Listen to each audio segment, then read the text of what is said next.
Bonjour à tous, Karine t'explique s'adresse aujourd'hui aux parents. Aux parents qui se demandent s'il faut faire travailler les enfants pendant les vacances. Et surtout comment. En tant que maman de 3 enfants et professeure d'école pendant 26 ans, je vais essayer de répondre à cette question. En tant qu'enseignante, à chaque rentrée, je voyais vraiment la différence entre les élèves qui avaient un peu travaillé avant la reprise et ceux qui n'avaient absolument rien fait, voire même qui étaient partis en vacances juste avant la rentrée des classes. En effet, ceux qui n'avaient rien fait se retrouvaient à avoir des difficultés en lecture, peinaient à écrire, à tenir leur stylo et également à rester concentrés pendant tout le temps de classe. Et ce n'est pas que mon ressenti. Les recherches de John Hattie montrent clairement que les élèves perdent leurs acquis sur des longues interruptions de classe, en particulier les vacances scolaires, et en particulier aussi pour les enfants les plus fragiles. Mon objectif avec cette vidéo, vous proposer des activités ludiques, utiles, faciles à mettre en œuvre et en particulier pour les enfants qui n'aiment pas l'école. Et cela de la maternelle au collège. Quand les faire?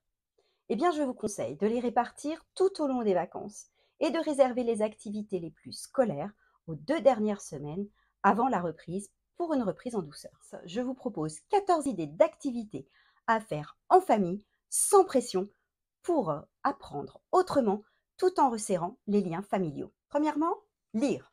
Lire et encore lire. Des romans, des BD, des textes documentaires, des menus, des prospectus ou des recettes de cuisine. Tout est bon pour entretenir la lecture, qui est une base fondamentale pour la réussite de votre enfant à l'école. Je vous expliquerai dans cette première vidéo de la série pour quelles raisons et comment faire. Bouger. Jouer au ballon, faire du vélo, nager, se promener, courir.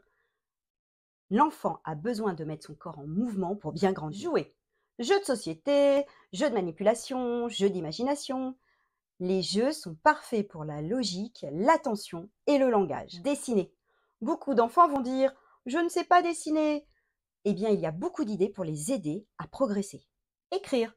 Pourquoi ne pas tenir un petit carnet de vacances où l'enfant noterait une activité par jour qu'il a aimée? Écouter de la musique, chanter, dire des comptines ou même jouer d'un instrument développe l'écoute et la concentration. Regarder des dessins animés, oui, mais en anglais, pour pouvoir s'immerger naturellement à la langue. Et attention, sans les sous-titres. Faire des activités manuelles, du collage, des perles, de la peinture, afin de développer la motricité fine et la créativité. Découvrir le monde autour de soi. Observer les étoiles, les insectes, visiter un musée ou un aquarium, faire de petites expériences toutes simples. Eh bien, cultiver la curiosité est un moteur puissant d'apprentissage. Faire des maths en jouant et dans la vie quotidienne. Alors, il existe beaucoup de jeux de société, des applications sur tablette, mais aussi convertir quand on fait une recette de cuisine ou rendre la monnaie chez le boulanger. Participer aux tâches ménagères. Je pense que les parents vont aimer cette proposition. Mettre la table, vider le lave-vaisselle, débarrasser son assiette, cuisiner, ranger sa chambre, trier les déchets. Eh bien, ça responsabilise. Mais attention, il va falloir l'apprendre pour que l'enfant devienne autonome. Se reposer et bien dormir. Même pendant les vacances, un enfant a besoin de 10 heures de sommeil minimum dans la nuit. Et des temps de pause peuvent être nécessaires pour méditer ou lire. Faire des dictées intelligentes, c'est une activité purement scolaire, mais tellement importante pour bien écrire et surtout écrire sans faute. Je vous proposerai une vidéo spéciale que je publierai le 15 août qui vous montrera pas à pas comment accompagner son enfant dans la dictée. Et les écrans? Eh bien, on ne va pas les diaboliser, mais on peut les encadrer. 30 minutes de jeu, d'appli éducatives, de documentaires, c'est raisonnable. En revanche, les réseaux sociaux à l'école primaire, ça c'est non. Mon conseil, faites une checklist avec votre enfant. Notez toutes les activités à faire, les sorties à prévoir, les jeux, les lectures et cochez ensemble au fur et à mesure. Ça structure les journées, ça donne envie et surtout, ça crée de vrais moments partagés. En résumé, pas besoin de cahier de vacances pour apprendre. En jouant, en bougeant, en découvrant, vos enfants progresseront et vous passerez de belles vacances sans stress ni ennui.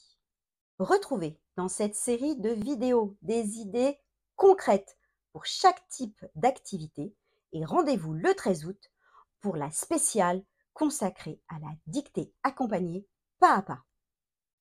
À très bientôt et surtout, bonnes vacances à tous!